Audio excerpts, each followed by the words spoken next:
If you just got laid off, this is the video that you need to start with.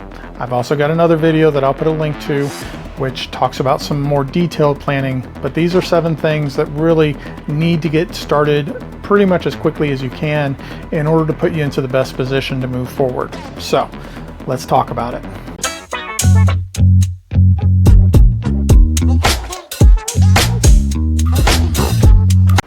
So you may have already taken to social media to post something about losing your job.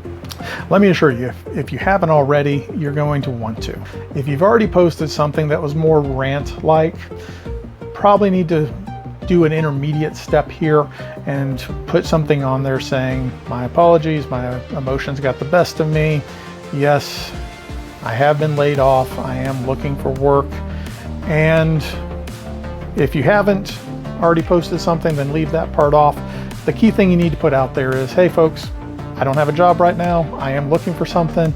If you know of anything, and whatever you're comfortable putting out there as far as where you're at. If this is going out to the world at large, you may not want to tell everybody that you live in X city in Y state. But if it's mostly just friends and family, then they probably already know. And you probably pointing out that you want to be north of Richmond or south of Washington, D.C. or whatever probably isn't going to make a world of difference to them. The reason we want to do this is social media can generate job opportunities, and they can generate some of the best job opportunities, because the best way to find a job is through personal referrals, because oftentimes these are jobs that nobody else even knows exist. It's one of these situations where my buddy who knows that I do HR hears that I just lost my job, and he happens to know that their HR person is going to retire next month. So while nothing's been said about replacing them, he knows the job's coming open at some point. So he goes and has a conversation. And that conversation leads to somebody at his company saying, yeah, we want to talk to him. It's entirely possible in that example, I could get a job before anybody else knows that there's a job available. So I am the only person being considered for that position because I let my buddy know. Social media is a way to let your buddies know. So take a minute, do that. You may even want to pause this video to do that real quick, because realistically, you and I both know that won't take very long. Second thing may take longer, and that is you want to find and update your resume. For right now, just take the time to update the difference between your last job and this one, or whatever the last job is that you used that resume for. For some of you, if you didn't need a resume for getting this position, you may not have this last one on there, or perhaps you changed positions really quickly and didn't put that other one. Basically, get it up to date, and that way you're ready to go, because if that social media post that you put on there has somebody reach back out to you in the next 15-30 minutes, one of the first things they're probably going to ask for is a resume. Go ahead and have that ready, and that way you can respond quickly with it. One other note on resumes, there is going to be a link below for some resume templates that I've put together that will help with your creation of a resume if you don't already have one. I have intentions of putting out a video about resume writing at some point. I haven't gotten there yet. When I do, I'll put a link up here. The third thing we want to do, we want to go ahead and file for unemployment. Okay. If you got fired for cause, i.e. something that you did, that's probably going to go nowhere. But if you got laid off, usually that is pretty much an instant qualification for unemployment. Hopefully you're going to have a job quickly, and you won't even meet the minimum waiting period that a lot of states have. But if you do go past that minimum waiting period, you want to go ahead and have everything in place so that the money will start coming in as quickly as possible. A note about unemployment, it is designed to help you have money for your job search. It's not meant to meet your bills. So a lot of people, when they see that number, they freak out because they're like, oh, my house payment.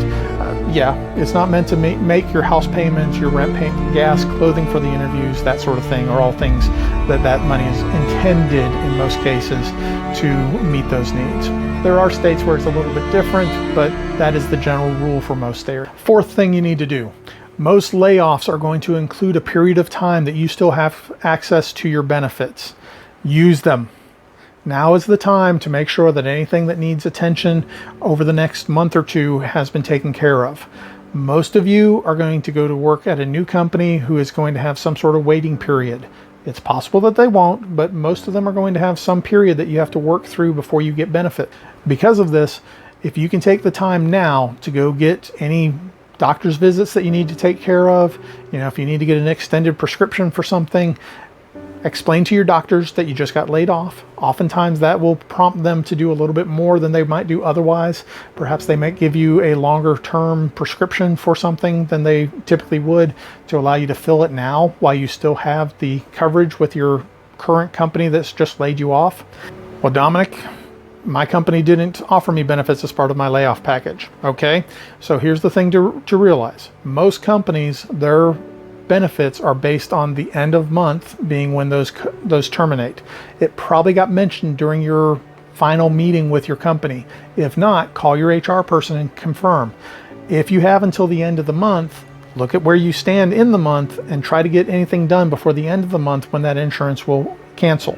If they are going to extend it for some period of time, make sure that you use that window to get as many things taken care of as you can. Doctor's visits, prescriptions, if you have medical equipment that you typically have to get on a regular basis, now's the time to go ahead and crunch through all that stuff. Yes, it may feel expensive, but it's going to be a lot more expensive if you don't have that insurance in some cases. Not all.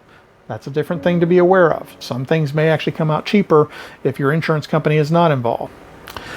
The fifth thing, contact your favorite customers, vendors, suppliers, basically anybody that you were interacting with outside of the company you were with. Now is a good time to reach out to them and just give them a quick heads up. Hey, I'm no longer there. Don't go into details about why you're not there. They're going to ask. Just avoid that topic.